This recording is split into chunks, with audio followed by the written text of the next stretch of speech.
Seseorang yang tidak mengakui napasnya adalah anutan dari dirinya untuk menuju aku, maka sesungguhnya aku tidak mendengar dan aku tidak mengerti apa yang disampaikan seseorang yang di luar napasnya.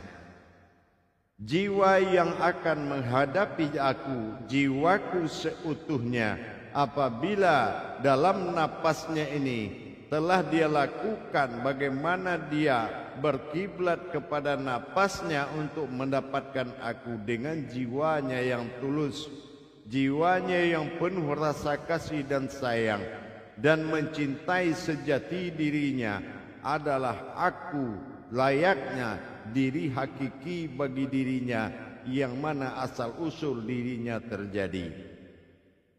Orang yang tidak mencari aku sesuatu yang tidak bisa dicari, tetapi aku bisa didatangi oleh jiwaku yang memiliki rasa cinta kepadaku dan rasa sayang kepadaku. Dalam hal ini, aku menerima kedatangannya dan kuberikan kekuatan dari batin abadiku adalah napas. Napas adalah sesuatu batin abadi yang akan mengalir di jiwanya sehingga jiwanya dibalut oleh batin abadiku, dan batin abadi itu adalah napas yang menjadi pujiannya. Orang yang memuji dan memuji napasnya melalui aku dan aku dipuji melalui napasku adalah kebenaran tertinggi dalam sebuah kajian diri. Kajian diri adalah sifat aku sendiri yang menyembah kepadaku. Aku adalah Tuhan dalam arti aku panutan dari diri seseorang. Diri itu adalah jiwa. Jiwa itu adalah jiwaku yang mencintaiku. Seseorang yang tidak menjadi jiwaku untuk mencintaiku, jiwaku yang menyembahku, maka dia tidak akan mengerti napas itu apa. Kalau napas ini jatuh ke hewan menjadi ruh untuk menghidupkan, jatuhnya kepada alam menjadi zat yang terlihat, tapi jatuh ke diri masing-masing menjadi suatu wujud yang mana jiwa ini adalah timbul dari kerinduan. Orang yang tidak menimbulkan kerinduan kepadaku dan dia tidak ingin tahu siapa asal-usul dirinya, maka dia adalah orang yang tersesat jauh. Napas baginya adalah batin yang terayun-ayun. Napas bagi diri hanya tarian sebuah Tuhan, tapi dia merasakan napas itu bukan sebagai Tuhan, tapi sebagai batin yang sia-sia, yang hanya berkibar dan hanya berkibar dan berkibar. Inilah kerugian yang nyata bagi seseorang yang tidak memahami napasnya. Untuk di dalam hal ini, untuk mendapatkan pertemuan, bagaimana dia bisa menemuiku adalah jiwaku sendiri. Aku ada di dalam napas itu sendiri. Kalau jiwanya tidak datang dengan rasa kasih, jiwa tidak datang dengan rasa sayang, maka dia tidak bisa mengirimkan dikala dia menghirup napasnya. Sedalam mungkin dia menyampaikan kepada sesuatu yang ada di dalam napasnya, yang tidak terhingga dekat atau jauh, tapi cintanya sampai kepada sesuatu itu dengan kejujuran hati, kejujuran batinnya, bahwasannya kerinduannya dia kirim dari jiwanya ke dalam napasnya melalui tarikan napasnya. Maka di saat dia melepaskan napas tersebut, aku mengirim batin abadi yang akan masuk ke dalam jiwanya. Batin abadi adalah Tuhan dari jiwanya sendiri. Tuhan dari jiwanya sendiri adalah aku yang ada di dalam napasnya.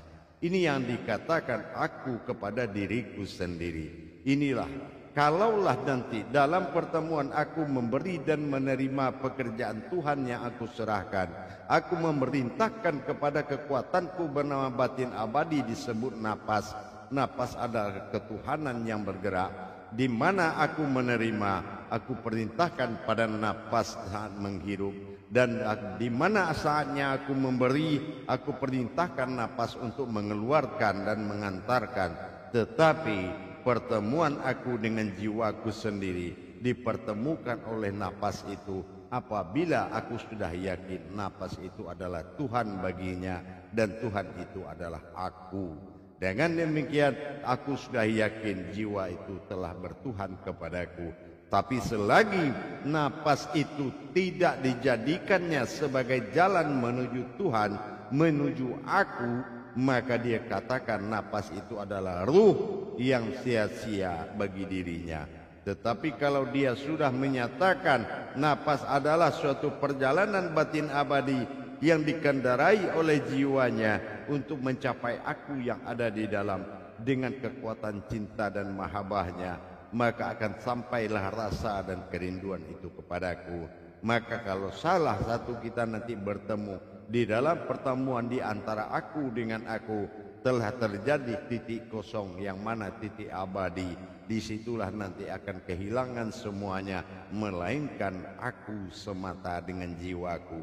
Untuk mengadakan seperti itu, perlu diperlihatkan dulu sejauh mana seseorang itu beriktikaf kepada nyawanya, sejauh mana dia seseorang itu tafakur kepada nyawanya, sejauh mana seseorang itu tadzakur kepada nyawanya, dan sejauh mana seseorang itu menghargai nyawanya. Kalau dia belum menghargai nyawanya, berarti dia belum menghargai batin abadi yang ada pada dirinya. Setelah aku berikan batin abadi itu masuk dan merasuk ke dalam diri, ke dalam jiwanya, jiwanya akan mengalirkan batin abadi itu ke seluruh rongga-rongga dirinya. Maka dia di dalam lamunan atau liputi, dia telah diliputi oleh batin abadiku yang disebut Tuhan. Dimanapun dia berada, di situ Tuhan itu ada. Di mana Tuhan itu ada, di situ aku ada dalam satu tarikan napas. Dengan demikian diwajibkan kepada sebuah jiwa untuk bertuhan kepadaku melalui napas, karena napas itu batin abadi di mana pertemuan ada di sana. Ini yang dikatakan titik pertemuan. Titik pertemuan aku dengan jiwaku adalah napas. Napas ini akan menyatukan kita kepada titik abadi.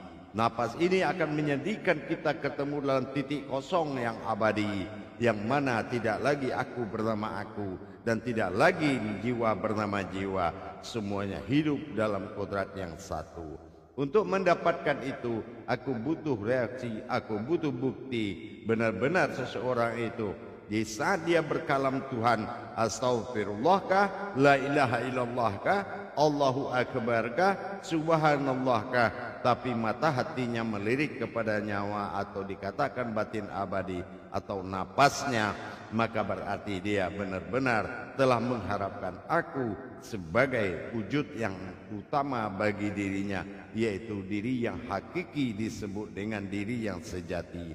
Kalau dia sudah mendapatkan aku, maka aku akan mengajak dia ke dalam alam kosong, yang mana di situ hanya ada aku semata. Di situ pertemuan yang tak terhingga. Disitulah dikatakan luput semuanya, melainkan aku yang ada. Untuk mendapatkan itu, dilihat tawakalnya sebuah jiwa. Apakah jiwanya sudah mengimani napasnya? Apakah jiwa itu sudah mencintai napasnya? Apakah jiwa ini sudah berbakti kepada napasnya? Maka itulah yang menentukan seseorang itu. Apabila dia tarik napasnya, sesungguhnya dia menuju aku di satu tempat yang tidak terhingga. Apabila dia mengeluarkan napasnya, berarti dia menginginkan aku menghadiri jiwanya dan masuk ke dalam jiwanya. Itulah orang yang mencintai dan menginginkan.